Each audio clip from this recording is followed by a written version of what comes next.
Good morning, YouTube. I hope the day has greeted you well. It's I, the Wisdom Junkie. Thanks for stopping by for another episode of this dribble. Today I'm smoking some Balkan Blue, and I'm smoking it out of my Boswell's pipe. Balkan Blue is one of my top favorites. Yesterday when I had threatened everybody with a bazooka, you had 5 seconds to decide what's your favorite tobacco. You could only smoke one tobacco for the rest of your life.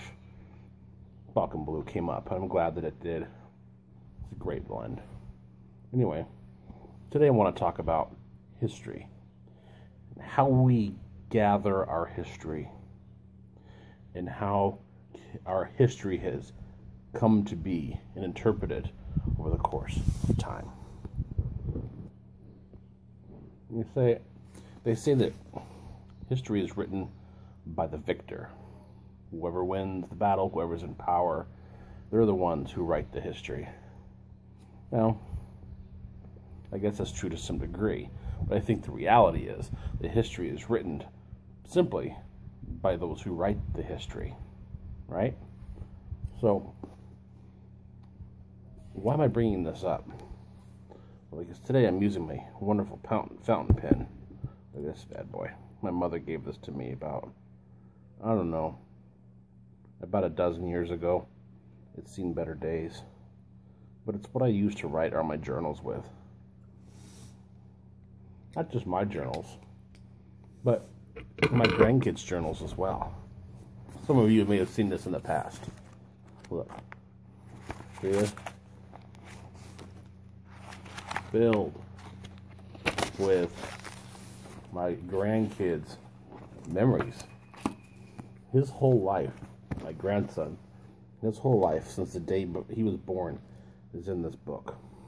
Granddaughter, same thing. Since before she was born. I've been writing in this thing. Okay? All about her life. As I was sitting here today making an entry, I got to thinking about how what I'm writing today is forming the history of her life, the history that she will come to know. And it dawned on me that the pen truly is more powerful than the sword. And that I really have to make sure that I'm wielding this power accurately, with respect and consideration for the future reader, who will be my granddaughter, my grandson, and hell, even their parents, and maybe their kids someday. See, some people like to do scrapbooks. I like to take pictures or whatever and then write long journal entries to them. Today, this is what's happened. Today, this is your situation, so on and so forth. And it really is, I think, a pretty neat idea. I would like to have something like that.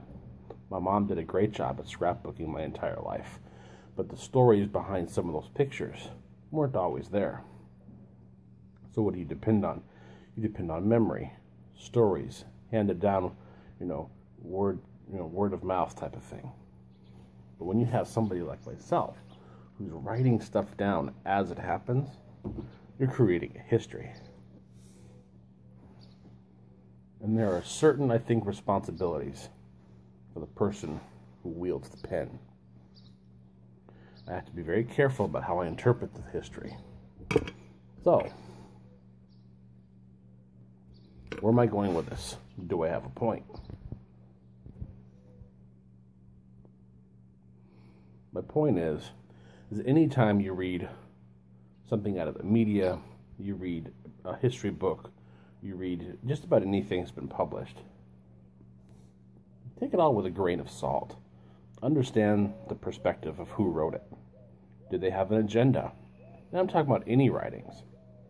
What were they trying to convey? Because if I have an agenda, I can use this weapon to create my grandkids' childhood in any way that I want.